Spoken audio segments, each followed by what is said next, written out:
Okay, this week going over grocery lists and adding a list box dynamically, or the contents of list box being added dynamically by input box.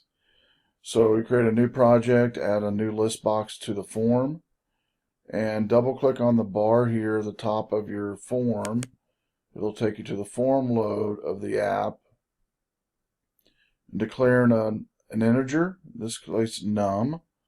An array I call grocery, and it's got 14, meaning it has 15 items can be in this array, because arrays always start with 0.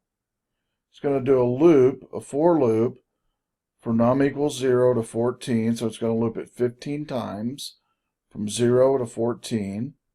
Each loop, it's going to pop up an input box that asks the user to enter in a grocery item, populate that list box with an array, and then put it in the actual array itself here. Okay?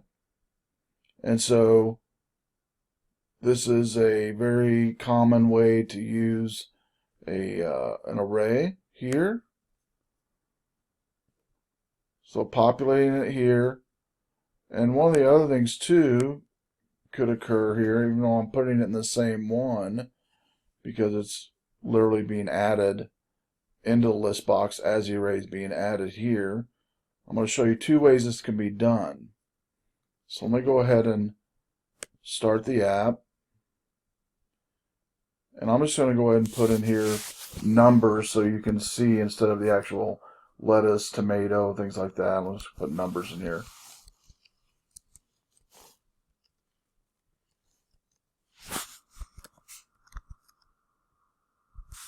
That should have been 11 back there, but that's okay.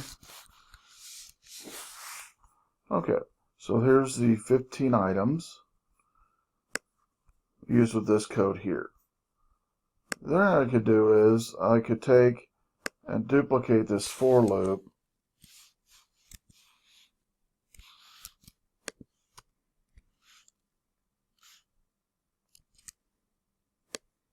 The first for loop I'm going to just use to gather the grocery list.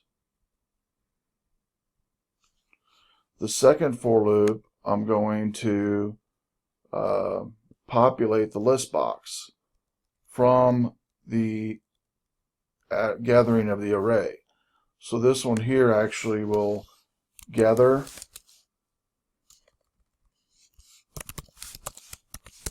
array. This here will read the array and place it in the list box. So let's go ahead and run it again.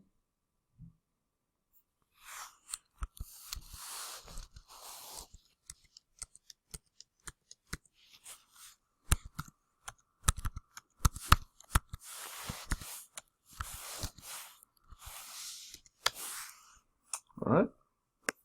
So, as you can see, both of them end results the same, but the second example shows you gathering and reading. So that concludes how to create an array, use an array, and read an array and populate a list box. Hope that helps.